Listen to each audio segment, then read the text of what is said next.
I'm getting this.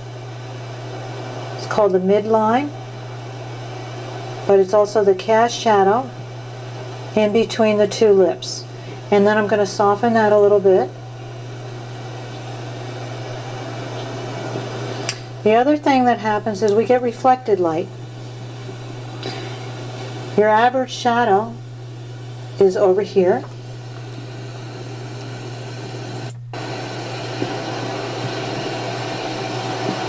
So the upper lip casts a shadow on the lower lip.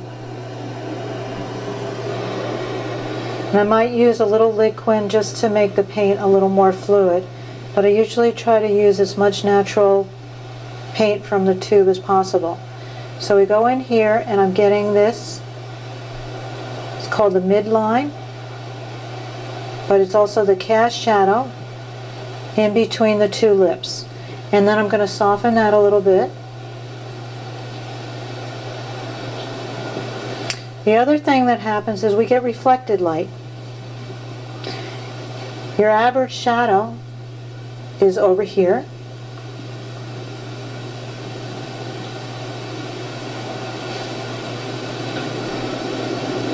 And then because the lips are positioned and angled this way from the face, we get some reflected light.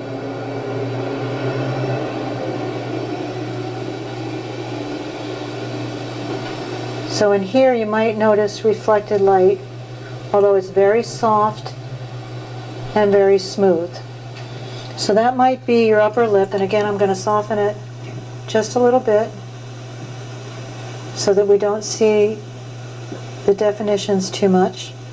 And you'll also notice on the upper lip there's usually skin around it that's flesh tone, that's very light, so that there's a little lightness all around here that's very soft. You don't want too much lip liner on your lips. Okay, from where our light is coming from, there'll also be shadow because this is a rounded form here, but this is not cast shadow, this is average shadow, so it's not going to be as dark as our mid-tone.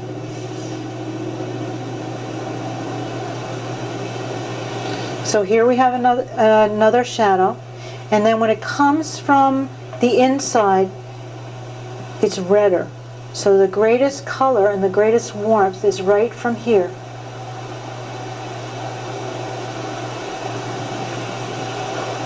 And then we paint the light.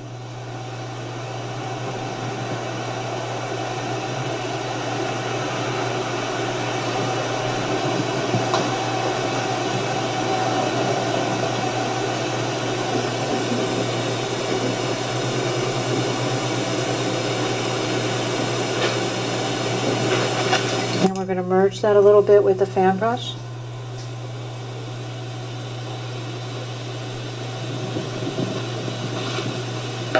And then we're going to put a highlight on the lips.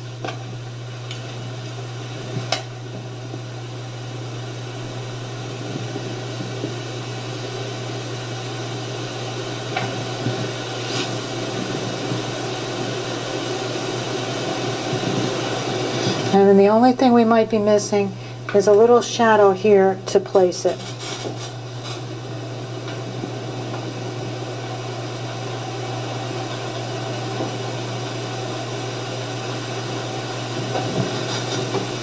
And you got lips. This is how I would begin a painting on panel. It's a tone panel usually that I start with a mid-tone. I did a drawing. I transferred the drawing onto the panel. You're seeing this in maybe its second, third painting stage, where I've put in just the shadows and the lights on this. So all you see right now is the drawing and massing of the shadows and the lights. And then in the face I've developed it a little more, where you see the value of the shadow, the half tones, and the lights. Now we went into further depth about value relationships in the first workshop, but what I'm very careful of now is having the shadows and the half tones and the lights have the proper relationship to one another. So this is an example of the shadow. This would be an example of the light of the halftone, and this is example of the light. Nostrils would be the cast shadow. Reflected light, you're getting a little reflected light on the sides here, and then it will be more and more and more developed. With the judge, because he's very busy, I did sketches in court and took some photos.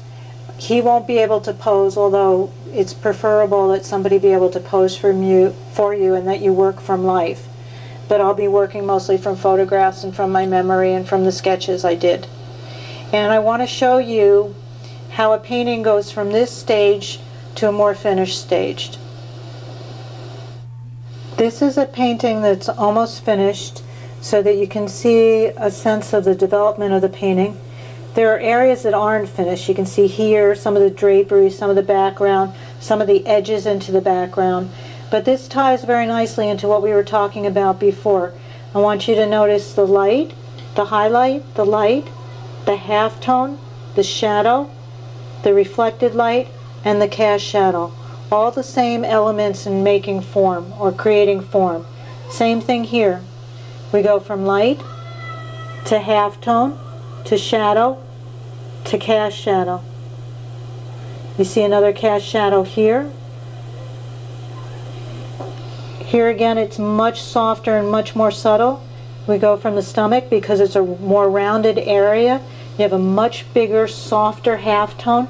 Then you come to the shadow again, reflected light, and cast shadow. And you can see how this leg and the drapery is cast in shadow, which is very hard to do, to get all those squares the right relationship and the right color to the squares in the light.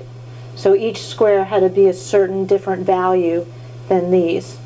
One of the things that attracted me to this painting is that I felt that the colors in her tights and the geometric pattern of her tights were echoed in some of this strange drapery here that's from Tibet and hand done.